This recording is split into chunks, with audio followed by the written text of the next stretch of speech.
నమస్కారం మిత్రులారా. రథసప్తమి అనగానే మనకు ముందుగా గుర్తుకు వచ్చేది జిల్లేడు ఆకులు. అసలు సూర్యభగవానుడి పుట్టినరోజున ఈ జిల్లేడు ఆకులతోనే ఎందుకు స్నానం చెయ్యాలి? శాస్త్రం ప్రకారం జిల్లేడు చెట్టును అర్కవృక్షం అంటారు. సంస్కృతంలో అర్క అంటే సూర్యుడు అని అర్థం. అంటే ఈ భూమిమీద సూర్యభగవానుడికి ప్రతిరూపమైన వృక్షం ఏదైనా ఉంది అంటే అది జిల్లేడు మాత్రమే. సూర్యమండలంలో ఉండే అఖండమైన శక్తిని, వేడిని తట్టుకుని నిలబడగలిగే గుణం ఈ చెట్టుకు ఉంటుంది. అందుకే సూర్యుడికి జిల్లేడు పూలు, ఆకులు అంటే అత్యంత ప్రీతి. పురాణగాథ. సూర్యుడి కిరణం జిల్లేడు పుట్టుక. ఒక పురాణ కథ ప్రకారం సూర్యభగవానుడి అఖండ తేజస్సు నుండి వెలువడిన ఒక దివ్యమైన కిరణం భూమిమీద పడినప్పుడు ఆ కిరణం పడిన చోట జిల్లేడు మొక్క ఉద్భవించిందని చెబుతారు. జిల్లేడు ఆకును తుంచినప్పుడు వచ్చే తెల్లని పాలు సూర్యుడిలోని తేజస్సుకి మరియు ప్రాణశక్తికి సంకేతం.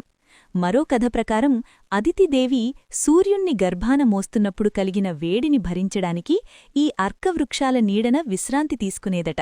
అందుకే రథసప్తమి రోజున ఈ ఆకులను ధరించి స్నానం చేయడమంటే సాక్షాత్తూ ఆ సూర్యతేజస్సును మన శరీరానికి హత్తుకోవడమే. 7 ఆకుల రహస్యం. సప్తపత్ర స్నానం. రథసప్తమి రోజున మనం 7 జిల్లేడు ఆకులను వాడుతాం. ఈ 7 ఆకులు సూర్యుడి రథానికి ఉండే 7 గుర్రాలకు సంకేతం. మన శరీరంలో కూడా 7 చక్రాలు అంటే కుండలినీ చక్రాలు ఉంటాయని యోగశాస్త్రం చెబుతోంది. ఈ 7 ఆకులను 1 తలమీద, 2 భుజాలమీద, 2 చంకలమీద, 2 మోకాళ్లమీద లేదా పాదాలమీద ఉంచుకుని స్నానం చేస్తారు. ఇలా చేయడం వల్ల శరీరంలోని 7 ధాతువులు శుద్ధి అవుతాయి. సప్త సప్త మహాసప్తమి అని ప్రార్థిస్తూ ఈ స్నానం చేస్తే 7 జన్మల పాపాలు, 7 రకాల వ్యాధులు నశిస్తాయని నమ్మకం. ఒక సహజ చికిత్స. శాస్త్రీయంగా చూస్తే మాఘమాసం చలికాలం ముగిసి ఎండకాలం మొదలయ్యే సంధికాలం. ఈ సమయంలో మన శరీరంలో చర్మ సంబంధిత వ్యాధులు వచ్చే అవకాశం ఉంటుంది. జిల్లేడు ఆకులలో యాంటీ ఇన్ఫ్లమేటరీ మరియు ఔషధ గుణాలు పుష్కలంగా ఉంటాయి. ఈ ఆకులను శరీరానికి తాకించి స్నానం చేయడం వల్ల చర్మం సూర్యరశ్మిని తట్టుకునే శక్తిని పొందుతుంది. సూర్యకిరణాల్లోని విటమిన్ డిని మన శరీరం త్వరగా గ్రహించేలా ఈ ఆకులు సహకరిస్తాయి. అందుకే మన పెద్దలు దీనిని ఒక గొప్ప హెల్త్ థెరపీలాగా పండుగ ఆచారంలో కలిపారు. మిత్రులారా, రథసప్తమి రోజున మనం జిల్లేడు ఆకులను భుజాలమీద పెట్టుకుని స్నానం చేస్తాంగదా. దీనికి భీష్మపితామహుడికి ఉన్న సంబంధం ఏమిటో మీకు తెలుసా?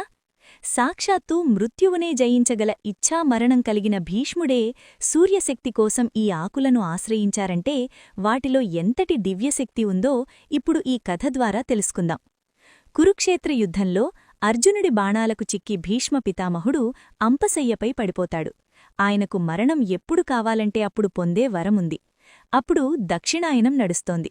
అశుభకాలంలో ప్రాణాలు వదలడం ఇష్టంలేక ఆయన ఉత్తరాయణం వచ్చే వరకు అంటే దాదాపు 58 రోజులపాటు ఆ బాణాల పడకమీదనే పడి ఉంటారు. ఉత్తరాయణం వచ్చే గడియ కోసం ఎదురుచూస్తూ యోగ సాధన చేస్తూ ఉంటారు.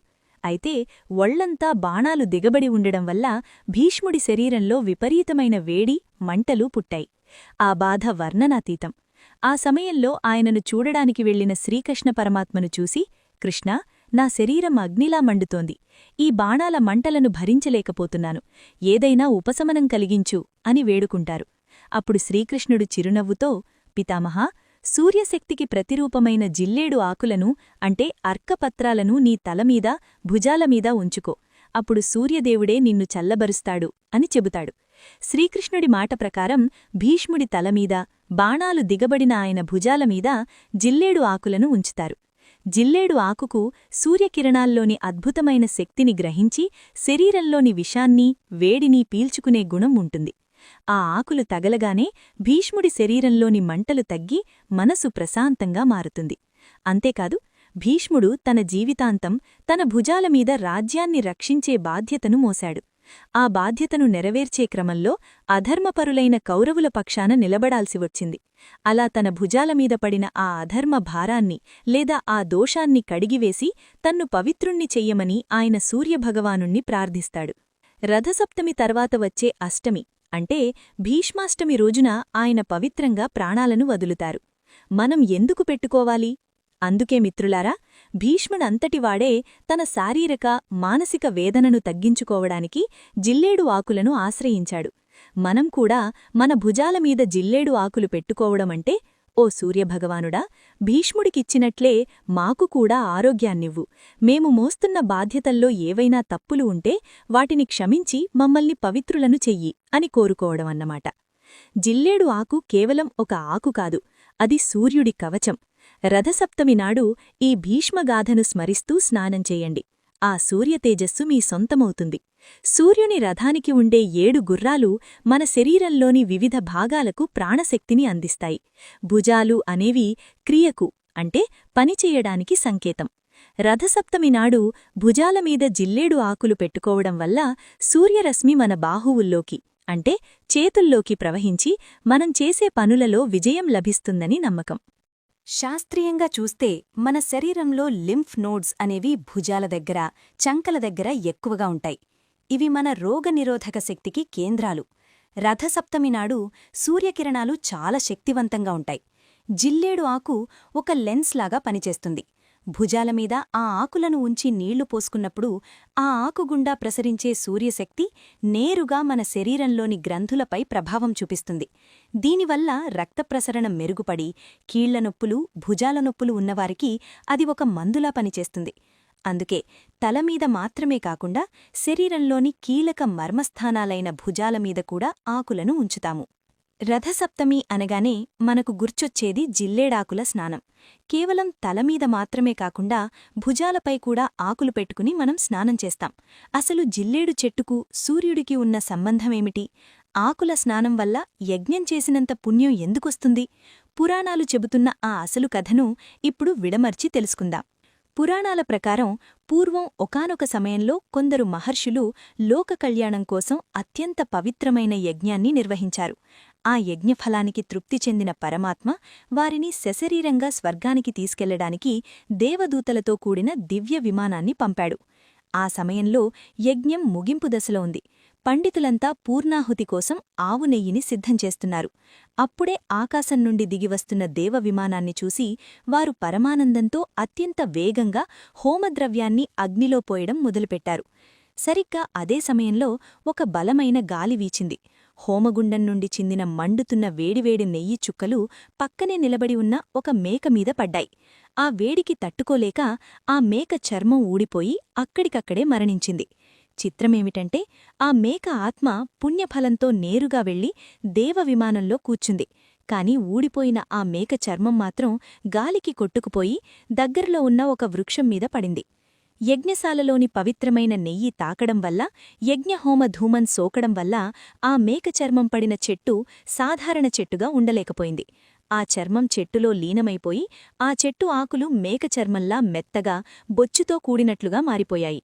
ఆ వృక్షమే అర్కవృక్షం, అంటే నేటి జిల్లేడు చెట్టు. అందుకీ జిల్లేడు ఆకులు ముట్టుకుంటే పట్టులా మెత్తగా ఉండటానికి కారణం ఆ మేక చర్మ స్పర్శే అని పురాణవచనం. యజ్ఞం చివరలో జరిగిన ఈ సంఘటన వల్ల జిల్లేడు చెట్టుకు యజ్ఞఫలం మొత్తం దక్కింది. సూర్యుడికి ఎందుకు ప్రీతి? అగ్నిదేవుడి నుండి పుట్టిన ఈ చెట్టు సూర్యుడిలోని అగ్నితత్వానికి ప్రతిరూపంగా మారింది. సంస్కృతంలో సూర్యుడికి ఉన్న 108 పేర్లలో అర్క అనేది ఒక ప్రముఖమైన పేరు. సూర్యశక్తిని నేరుగా గ్రహించి తనలో నిక్షిప్తం చేసుకోగల ఏకైక చెట్టు జిల్లేడు. అందుకే సూర్యభగవానుడు అదితి గర్భంలో 100 సంవత్సరాలు ఉన్నప్పుడు కలిగిన వేడిని భరించడానికి ఈ అర్కవృక్షాల నీడన విశ్రాంతి తీసుకున్నట్లు చెబుతారు. 7 జన్మల పాపహరణం. రథసప్తమి రోజున ఈ జిల్లేడు ఆకులను తలమీద, భుజాలమీద పెట్టుకుని స్నానం చేస్తే మనం ప్రత్యక్షంగా ఒక యజ్ఞం చేసినంత ఫలితం వస్తుంది. రథసప్తమి అంటేనే సూర్యుడి రథం కదిలే రోజు. ఆ రథానికి ఉన్న 7 గుర్రాలు మన శరీరంలోని 7 నాళాలను, అంటే చక్రాలను ప్రభావితం చేస్తాయి. జిల్లేడు ఆకులోని పాలు, ఆకుమీదుగా జారే నీరు మన శరీరానికి తగిలినప్పుడు ఆ వేడి మనలోని మలినాలను, చర్మ రోగాలను, అంతకంటే ముఖ్యంగా 7 జన్మల పాపాలను కడిగివేస్తాయి. అందుకే మిత్రులారా, రథసప్తమి నాడు జిల్లేడు ఆకుల స్నానాన్ని నిర్లక్ష్యం చేయకండి. ఆ జిల్లేడు ఆకు మన భుజాలమీద ఉన్నప్పుడు సూర్యకిరణాలు నేరుగా మన దేహంలోకి ప్రవేశించి ఆరోగ్యాన్ని, ఐశ్వర్యాన్ని ప్రసాదిస్తాయి. ఈ రహస్యాన్ని మీ మిత్రులకు కూడా షేర్ చేయండి. రథసప్తమి అంటే సూర్యభగవానుడు జన్మించిన రోజు. కాని ఈ సృష్టికి వెలుగిచ్చే ఆ సూర్యుడు ఒక తల్లి కడుపున ఎలా జన్మించాడు? ఆయనకు మార్తాండు అనే పేరు ఎలా వచ్చింది? దీని వెనుక ఉన్న ఒక అత్యంత భావోద్వేగపూరితమైన పవిత్రమైన పురాణగాథను ఇప్పుడు విడమర్చి తెలుసుకుందాం. కృతయుగంలో కశ్యప ప్రజాపతికి 13 మంది భార్యలుండేవారు. భార్యలో పెద్దది దక్షుడి కుమార్తె అయిన అదితిదేవి. అదితిదేవికి పుట్టిన కుమారులే ఇంద్రాది దేవతలు. అయితే ఒకానొక సమయంలో కశ్యపుడి మరో భార్య అయిన దితికుమారులైన రాక్షసులు దేవతలపై దండెత్తి వారిని సర్వనాశనం చేయడం మొదలుపెట్టారు. దేవతలు తమ రాజ్యాన్ని, స్వర్గాన్ని కోల్పోయి అడవుల పాలయ్యారు. తన బిడ్డల కష్టాలను చూసి అదితీదేవి తల్లడిల్లిపోయింది. రాక్షస సంహారం చేయగల శక్తివంతుడైన పుత్రుడు తనకు కావాలని, లోకానికి వెలుగునిచ్చే అఖండ తేజస్సుగల కుమారుణ్ణి ప్రసాదించమని ఆమె ఆ సూర్యభగవానుణ్ణి ప్రార్థిస్తూ ఘోర తపస్సు ప్రారంభించింది. అదితీదేవి నిష్ఠకు మెచ్చిన సూర్యుడు ప్రత్యక్షమై ఆమె గర్భాన జన్మించడానికి వరమిచ్చాడు. అలా సూర్యభగవానుడు అదితీదేవి గర్భంలో ప్రవేశించాడు. కాని మిత్రులారా, అది సామాన్యమైన గర్భంగాదు, సాక్షాత్తు అగ్నిగోళం వంటి అఖండ సూర్య తేజస్సు. పురాణాల ప్రకారం అదితీదేవి ఆ గర్భాన్ని 100 సంవత్సరాలపాటు తన కుక్షిలో అంటే కడుపులో మోసింది. 100 ఏళ్లపాటు ఆ గర్భంలోని వేడిని, తీవ్రమైన తేజస్సును భరిస్తూ ఆమె ఆహారపానీయాలు మానివేసి కఠినమైన వ్రతాలు, ఉపవాసాలు ఆచరించింది. ఆమె శరీరం శుష్కించిపోయినా ఆమె గర్భంలోని జ్యోతి మాత్రం వెలుగులీనుతూనే ఉంది.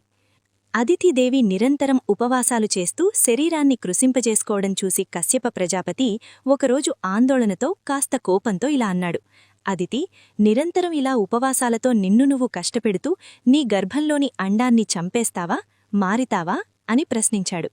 భర్త అన్న ఆ మాటలకు అదితిదేవి ఎంతో నొచ్చుకుంది. స్వామి, ఇది మృత అండం కాదు, లోకాన్ని రక్షించే అఖండ జ్యోతి. దీని శక్తి మీకు త్వరలోనే తెలుస్తుంది అని ఆ క్షణమే తన గర్భం నుండి ఆ తేజస్సును బయటకు తీసింది. ఆ అండం నుండి కోటి సూర్యుల ప్రభతో అత్యంత శక్తివంతమైన రూపంతో సూర్యభగవానుడు ఆవిర్భవించాడు. కశ్యపుడు మారితా, చంపేస్తావా అన్న పదం వాడటం వల్ల ఆ అండం నుండి ఉద్భవించిన స్వామికి మార్తాండు అనే పేరు స్థిరపడింది. అలా సూర్యభగవానుడు అదితి కడుపున జన్మించిన ఆ పవిత్రమైన రోజే మాఘశుద్ధ సప్తమి. ఆయన పుట్టగానే శంఖం, చక్రం, గద, పద్మాలను ధరించి చతుర్భుజాలతో వెలిగిపోయి లోకానికి వెలుగునివ్వడానికి 7 గుర్రాల బంగారు రథాన్ని ఎక్కి ఆకాశమార్గానికి వెళ్లి సూర్యమండలంలో స్థిరపడ్డాడు. ఆ రోజే సూర్యజయంతి లేదా రథసప్తమి. 100 సంవత్సరాలపాటు తల్లిపడిన వేదనకు, త్యాగానికి ఫలితంగా ఈ లోకానికి సూర్యకిరణాలు అందాయి. అందుకే రథసప్తమి రోజున ఈ మార్తాండగాథను విన్నా, చెప్పినా తల్లిపడిన ఆ 100 ఏళ్ల తపస్సు ఫలితం మనకు దక్కుతుంది.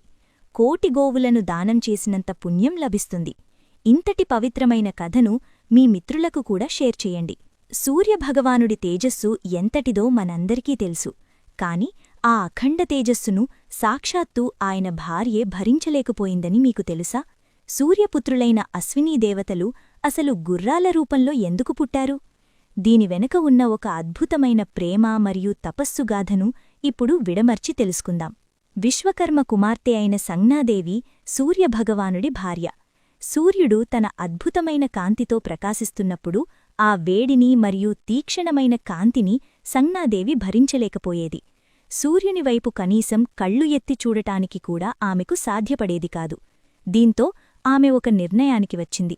తన భర్తి తేజస్సును భరించగలిగే శక్తిని పొందేవరకు తపస్సు చెయ్యాలని నిశ్చయించుకుంది. కాని భర్తకు తెలియకుండా వెళ్లడం సాధ్యం కాదు కాబట్టి ఆమె తన తపఃశక్తితో తన నీడ నుండి అచ్చం తనలాగే ఉండే మరొక స్త్రీని సృష్టించింది. ఆమెకు ఛాయా అని పేరు పెట్టి, నా భర్తకు, నా బిడ్డలకు ఎటువంటి లోటూ రాకుండా సేవలు చేస్తూ ఇక్కడే ఉండు, ఈ రహస్యం ఎవరికీ చెప్పకు అని హెచ్చరించి తన పుట్టింటికి వెళ్ళిపోయింది. పుట్టింటికి వచ్చిన సంజ్ఞాదేవిని చూసి విశ్వకర్మ సంతోషించలేదు. ఆడపిల్ల అత్తవారింట్లోనే ఉండాలి, భర్త తేజస్సును భరించడమే పతివ్రతాధర్మం అని మందలించి తిరిగి వెళ్ళిపోమన్నాడు. కాని భర్త దగ్గరకు వెళ్లే ధైర్యం లేక సంజ్ఞాదేవి ఎవ్వరూ లేని ఉత్తరకురు దేశంలోని అడవులకు వెళ్ళిపోయింది. అక్కడ సూర్యుడి కళ్ళు తనపై పడకుండా ఉండటానికి ఆమె ఒక ఆడగుర్రం వడభా రూపం ధరించి ఘోరమైన తపస్సు ప్రారంభించింది. ఇక్కడ సూర్యమండలంలో ఛాయాదేవి సంజ్ఞాదేవిలాగే నటిస్తూ సూర్యుడితో కాపురం చేస్తూ 3 బిడ్డలకు శనీశ్వరుడు, మనువు, తపతి అని జన్మనిచ్చింది. అయితే కాలక్రమేణా ఛాయాదేవి తన సొంత బిడ్డల పట్ల చూపే ప్రేమను సంజ్ఞాదేవి బిడ్డలైన యమధర్మరాజు మరియు యమున పట్ల చూపించలేకపోయింది.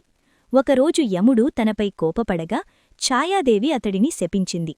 తల్లి తన బిడ్డలను శపించడం చూసి అనుమానం వచ్చిన సూర్యభగవానుడు సత్యం చెప్పమని ఛాయను నిలదీశాడు. అప్పుడు ఆమె అసలు విషయం బయటపెట్టింది. సత్యం తెలుసుకున్న సూర్యుడు తన దివ్యదృష్టితో సంజ్ఞాదేవి ఎక్కడుందో చూశాడు. ఆమె గుర్రం రూపంలో తపస్సు చేస్తోందని తెలుసుకొని ఆయన కూడా ఒక మగ గుర్రం హయం రూపం ధరించి ఆమె దగ్గరకు వెళ్లాడు. ఆ అడవిలో గుర్రాల రూపంలో ఉన్న ఆ దంపతులు ఒకరినొకరు కలుసుకున్నారు. వారి నాసికా స్పర్శ అంటే ముక్కుల స్పర్శ ద్వారా ఆ సమయంలో ఇద్దరు దేవతలు ఉద్భవించారు. వారే అశ్విని దేవతలు. గుర్రం అంటే అశ్వం రూపంలో ఉన్నప్పుడు జన్మించడం వల్ల వారికి ఆ పేరు వచ్చింది.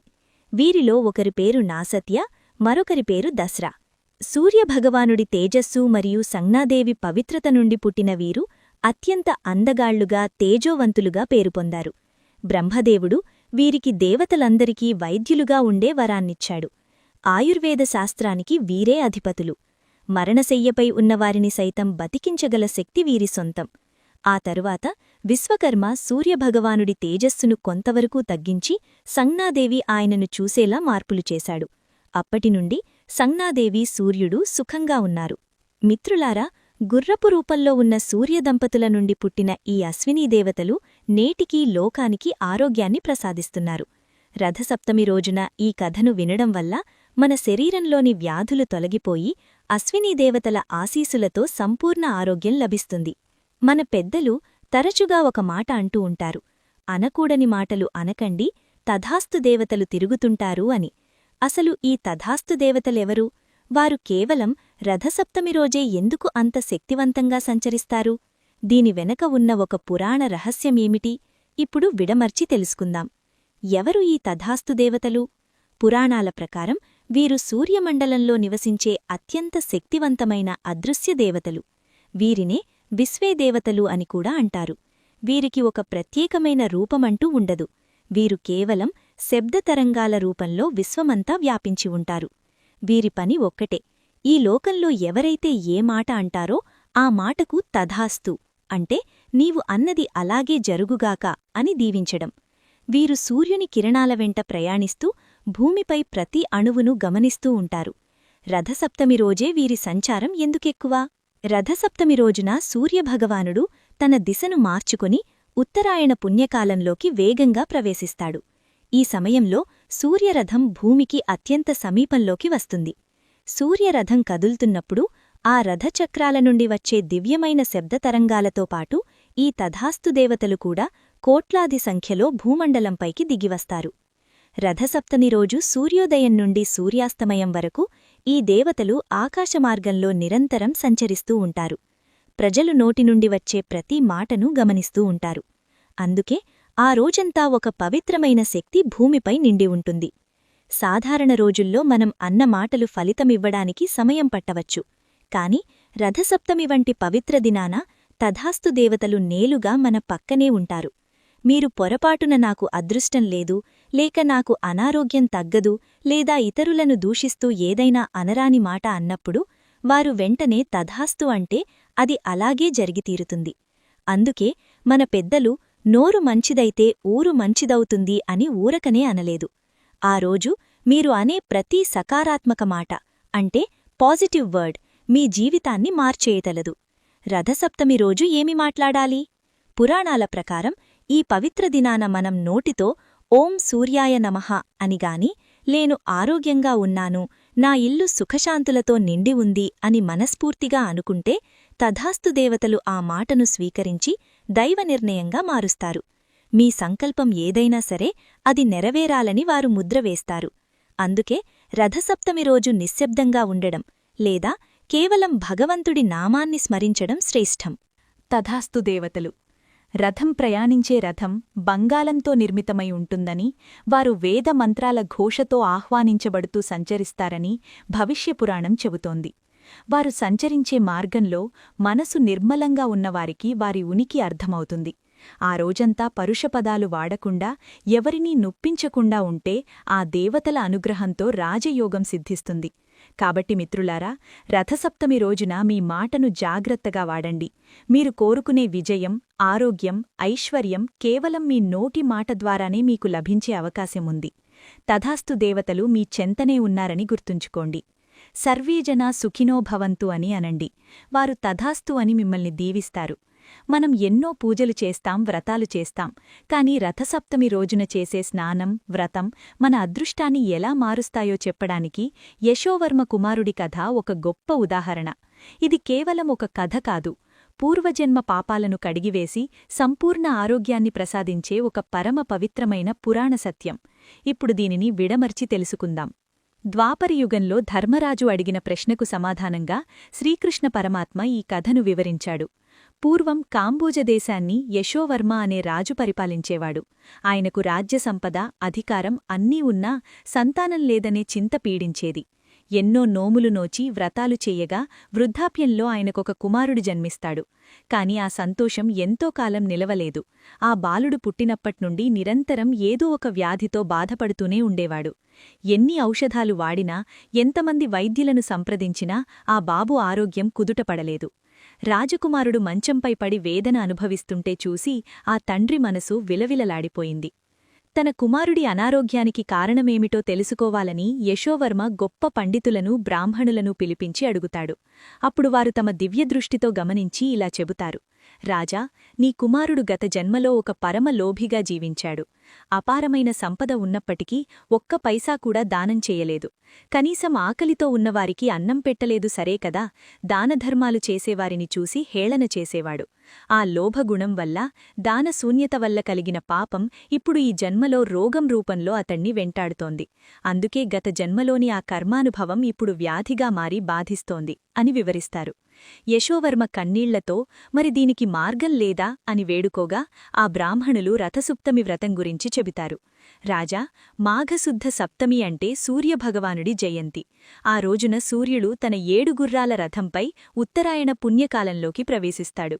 ఆ పవిత్ర దినాన నీ కుమారుడి చేత సూర్యారాధన చెయ్యించు. గంగానదిలో లేదా పవిత్ర జలాలలో 7 జిల్లేడు ఆకులు తలమీద, భుజాలమీద పెట్టుకుని స్నానం చేయించు. సూర్యుడికి పాయసాన్ని నైవేద్యంగా సమర్పించి బ్రాహ్మణులకు దానధర్మాలు చేయించు. ఈ వ్రతం వల్ల కలిగే పుణ్యం కోటి యజ్ఞాలతో సమానం అని మార్గదర్శనం చేస్తారు. బ్రాహ్మణుల మాట ప్రకారం రాజు తన కుమారుడి చేత రథసప్తమి రోజున అత్యంత భక్తిశ్రద్ధలతో సూర్యనమస్కారాలు చేయించి, జిల్లేడు ఆకుల స్నానం చేయించి వ్రతాన్ని ఆచరింపచేస్తాడు. ఆశ్చర్యకరంగా ఆ వ్రతం ముగిసిన కొద్ది రోజుల్లోనే ఆ బాలుడి శరీరంలో మార్పు రావడం మొదలవుతుంది. సంవత్సరాల తరబడి మందులకు లొంగని వ్యాధులు ఒక్కొక్కటిగా మటుమాయమవుతాయి.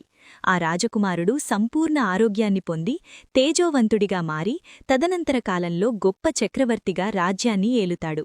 మిత్రులారా, చూశారా రథసప్తమి వ్రతానికి ఉన్న శక్తి ఎంతో? మనకు కూడా తెలియకుండా చేసిన పూర్వజన్మ పాపాలేవైనా ఉంటే వాటి వల్ల వచ్చే అనారోగ్యాలను, కష్టాలను తొలగించుకోవడానికి ఈ ఒక్కరోజు సూర్యారాధన చేస్తే చాలు. ఆరోగ్యం భాస్కరాదిచ్చేతని అందుకే అన్నారు. ఈ రథసప్తమి నాడు మీరు కూడా ఈ కథను స్మరిస్తూ స్నానమాచరించండి. ఆ సూర్యభగవానుడి ఆశీసులతో సకల రోగాల నుండి విముక్తి పొందండి.